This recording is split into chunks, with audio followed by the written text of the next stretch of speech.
The future only has meaning in relation to the past. Now, we all know that every future has a past and every past has a future. But for some persons, building a future can be troubled by circumstances that happened in the past, circumstances that may be horrific, such as war crimes, such as genocide.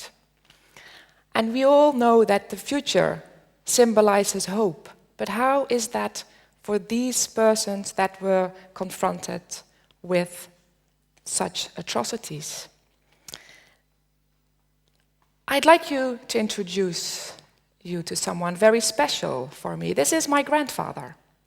And my grandfather just turned 89 this summer. And he lives in Amsterdam, together with my grandmother, both healthy, living independently.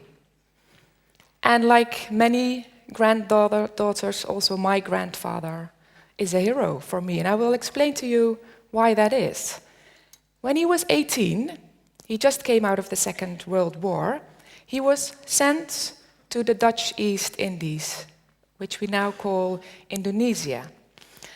And he was vulnerable, he was weak, he had survived the Second World War, and he was sent to this faraway colony of the Netherlands. And I have to say as well that he actually never left the region of Amsterdam. So he went on this boat and took this trip to what for him then was a very uncertain future.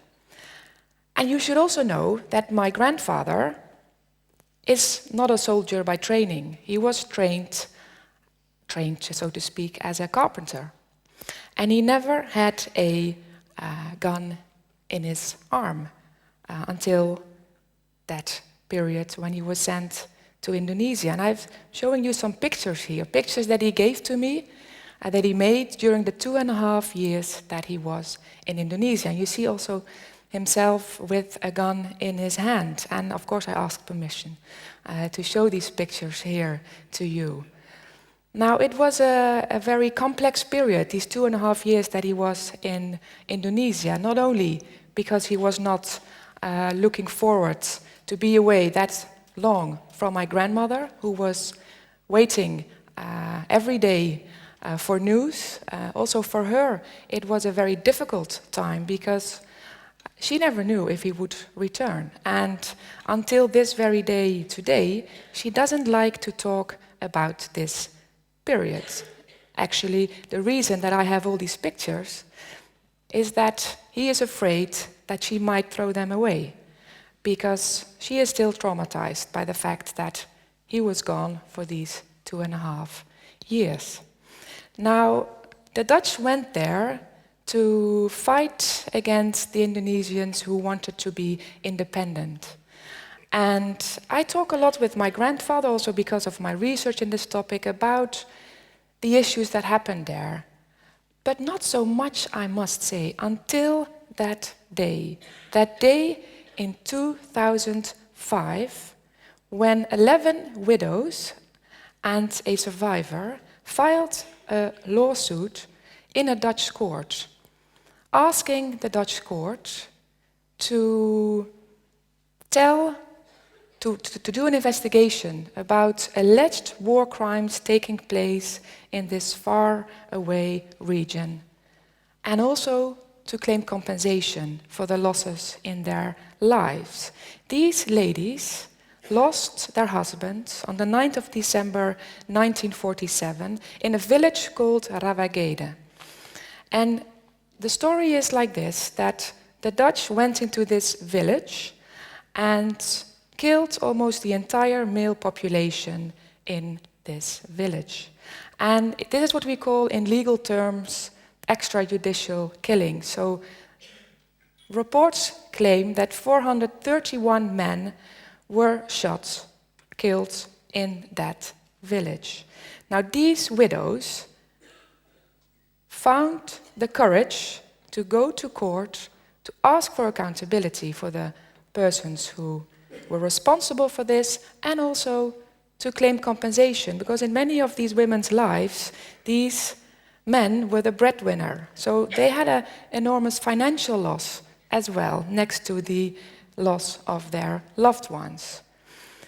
Now, I remember that until that day in 2005, I didn't hear a lot about what happened in the Netherlands Indies. At school, I don't really remember that we were taught about this period in our history. Let me tell you what happened in this court case. The state lawyer said that the government could no longer investigate the accountability because the enormous time lapse. So there is this statute of limitation that prevents to say now in 2005 that these and these persons should be held accountable. The court agreed with this argumentation of the state lawyer, but also said, with regard to the claims for compensation, we will not say that we have this statute of limitation. The court said that these ladies should, first of all, get compensation, 20,000 each, and second, that the Dutch government should give an official apology for the crimes that were committed in this period. And they received that apology. And you see here a picture of the ladies in Indonesia where the apology is given to them on the level of the Dutch ambassador. In 2011 this was. I also have to say that from the 11 widows that filed the lawsuit, 3 died during the court case. The court case lasted some 6 years, and these ladies are already really very old. Now, why does it seem that sorry is really the hardest word? We all know this song. Is this just an example of bad Dutch policy? I wouldn't say so. There are many other examples in history that show us that governments are reluctant to provide an apologies for crimes committed in the past. This last May 2016, President Obama went to Hiroshima, where he went to memorize the atomic bomb on Hiroshima, which cost 140,000 people, citizens, their lives. And 3 days later, another 70,000 persons died in the bomb attack on Nagasaki. So he went there, but he didn't give a formal apology. He did reflect upon the atrocities committed on both sides. He even used a quote from a famous Vietnamese monk that says, "In true dialogue, all sides need to change."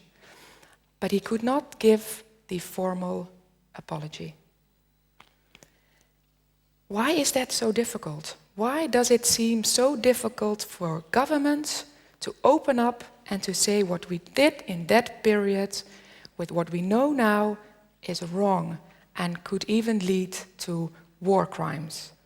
That has to do with a few aspects. One is that governments sometimes fear that they will be sued in a court of law and that will cause enormous claims.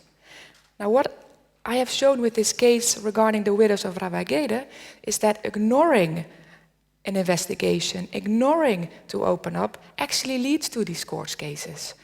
And it is not that this is the easiest way for victims to go, because these court cases, they last long, they can cause what we call secondary victimization, which increases mental health complaints. It is not that a court case is always a way that gives hope and that makes it easier for victims to deal with the past. Now, another reason why governments often fail to come forward with apologies is that they fear political consequences. So what will it mean if I will say on behalf of the Dutch nation that I apologize? Does that mean that I have to quit my job? Does it mean that I will be fired from my position? It is possible, it is possible. But on the other hand, hushing up matters can also cause you to have to leave office. We have many examples of that as well in history. And here you see President Obama hugging one of the survivors of the Hiroshima attack that we have all witnessed and seen so many pictures of. Now you might wonder now, why is it important for the victims to get that apology? Is that really that important? Yes, it is.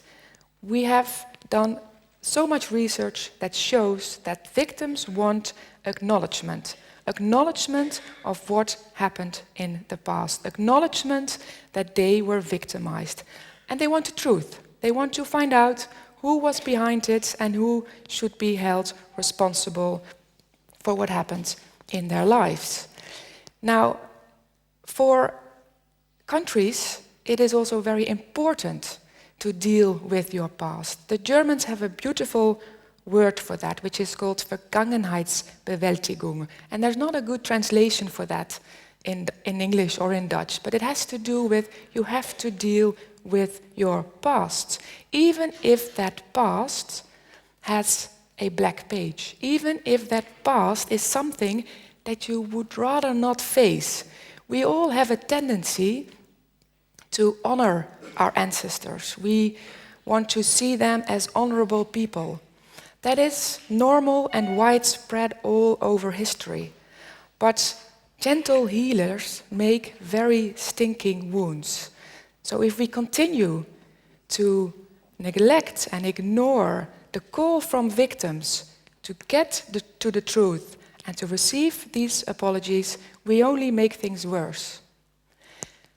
To go back to my grandfather, after 2005, you can imagine that our discussions changed. Before 2005, we also talked about these topics.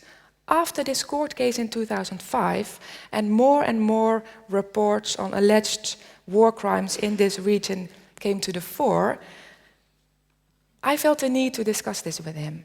And I knew it was sensitive, because he still goes each year to the annual Veterans Days. And he memorizes with his fellow soldiers their period.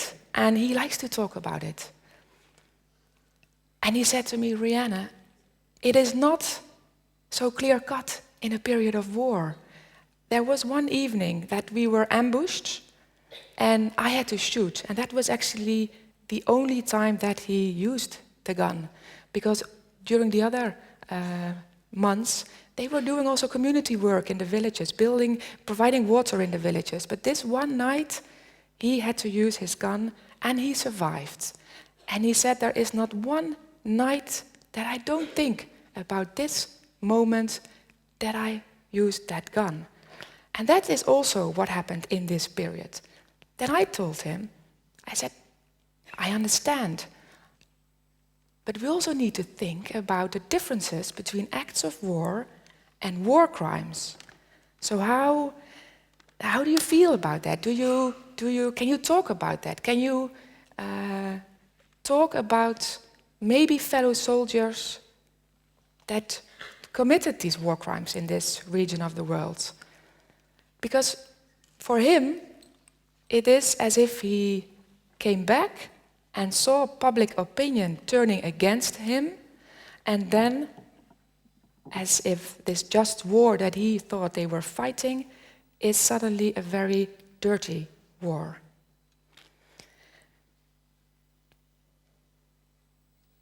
At this very moment, we are confronted with daily images of people fighting for their lives in Aleppo. We see images like this image, and I know it's a horrific image, but this is one of the consequences of that war taking place in Syria for already too long. Are we able or capable as an individual and at the level of the state to say sorry for the atrocities that are being committed there in order for the Syrian people to be able to build a future on their recent horrific past?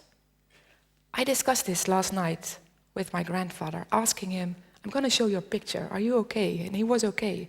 And he said, Rianne, I have one recommendation to make to your audience, and that is, I wish that our governments are willing, show the courage to conduct investigations in this matter, showing all sides, the good sides, the bad sides, both within, in this case, the Dutch army, but also on the other side.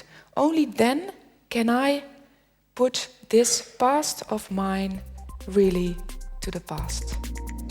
I thank you very much.